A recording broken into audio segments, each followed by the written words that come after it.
Welcome to the 2020 Economic Recession and Preparation Channel, the weekend edition.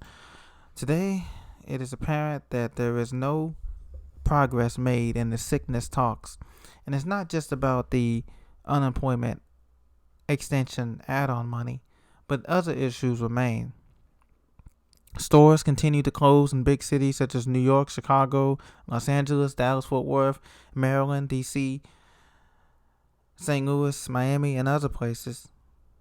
And both sides of Congress, Republicans and Democrats, do not have a way to solve what's going to happen this depression. There is the issue of liability protection for businesses and institutions who fail to protect people from the sickness. Let's say people do go back to work. Well, now these businesses and small businesses and big corporations are on the hook for people who are exposed to the sickness, either through people who couldn't get tested or would not refuse to get tested. There's also the issue of money for these cash-strapped cities and states which are going broke with this providing all the resources for the sickness. And they were broke before the sickness because a lot of cities and counties and states had overspent on useless programs and buying useless capital improvement projects that they did not need at the time, and now it's come back to haunt them.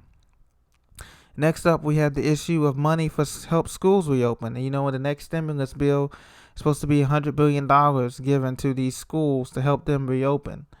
A lot of colleges have gone to online learning. They told the students do not come back in the fall. Big name universities such as Harvard and Yale and University of Maryland and University of Pennsylvania, they have told their students to expect virtual learning for the first semester through December and possibly even the rest of the school year. But Congress is working through a bill now, the second stimulus package, which is called the HEALS Act, and they want $100 million for money for help schools reopen. And we also are working through the issue of trying to extend the PPP program, the Paycheck Protection Program, before that ends on August the 8th, which is about a week from now.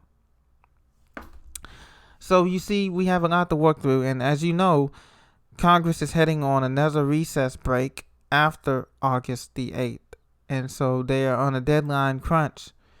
But the bottom line is that the stimulus money and packages will eventually run out.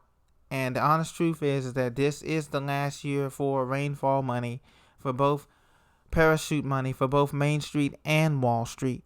The $1,200 checks were just a band-aid to the problem, the issue, the system that we face right now. The crumbling economic system that we face. Cities will see a rise in homelessness, crime, pollution, health issues, other than this current sickness pandemic that we're in right now. So, regarding the first issue, since there is a heavy risk of lawsuits for small businesses and institutions who either fail to protect people from sicknesses by having them go back to work, or there is a huge risk of exposure because of going back into a workplace environment, the work from home movement will continue for the next 2 years at a minimum. Secondly, we're going to see states, cities, and counties file for bankruptcy protection, especially states that are already cash-strapped like Illinois, Pennsylvania, New Jersey, California, Texas. They are going to be filing for bankruptcy protection, and they're going to be asking the federal government for more money to help them balance things out in the next 2 years. I think we're going to see more of that.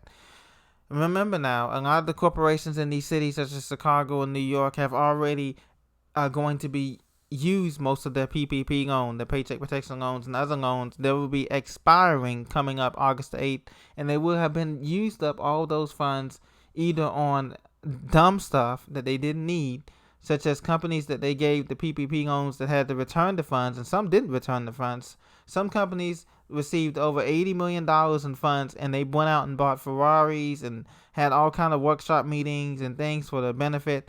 It wasn't just to pay employees, quote unquote, as it was initially planned.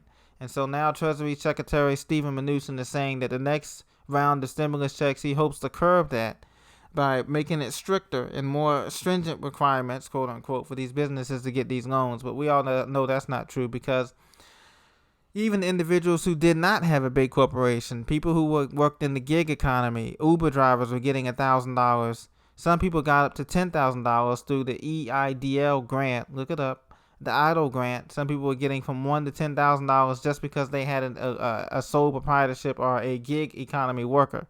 So the government has wasted a lot of money, and this is another reason why we're going to see this massive depression in goods and services, and a massive depression coming to the United States in this fourth quarter of this last part of this year. So, how can we have a recovery when over 55 million Americans are unemployed and growing every week? This coming Thursday, on August the 6th, if we get another million people losing their jobs, that will mark the 20th straight week of job losses. Not job gains, but job losses. And for everyone out there that's saying that the stock market is doing well, the stock market is not the real economy. 5 companies own 85 to 90% of those stocks. And we all know what companies those are: Facebook, Amazon, Google, Apple, Microsoft. Okay? That is not the real economy. The real economy is the cities, the streets, the manufacturing. What we produce, what we make, what we keep, what Americans are saving. And right now we can't save anything because everybody's in massive debt. Individuals, cities, counties, states, federal government. So right now we are at a standstill. As a matter of fact, the Postal Service may close offices and cut services ahead of election.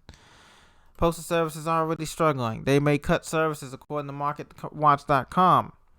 They plan on cutting services. A lot of services and things are going to be cut ahead of the elections. As a matter of fact, there was some people floating around the idea of the elections may be postponed. I don't think it'll be postponed based on the economy, but it will be postponed based on if civil unrest gets out of hand if they do not pass unemployment benefits extended throughout the rest of the year. If civil unrest gets out of hand in a lot of these cities and it makes it unsafe to vote in the polls or mail in the ballots, then the elections could possibly be suspended. So that's something we should look forward to. We should look closely to as well as this economy implodes, is that everything that we thought was going to be normal is not normal. And 2020 has proven that this year has not been a normal year for anybody involved. Stay prepared, my friends. Continue to stock food, water, canned goods, and also money. Have some cash on hand because a lot of banks are limiting withdrawals and not letting you make withdrawals from the ATMs. You have to get cash back at the grocery store or other places, or even go inside to get money from your banks. So just be very wary of that. A lot of these big city banks that own downtown offices are closing their branches, and they're streamlining the process because they're under a liquidity crisis too, a crunch for money. So please get prepared now, stay safe, and we'll talk to you very soon.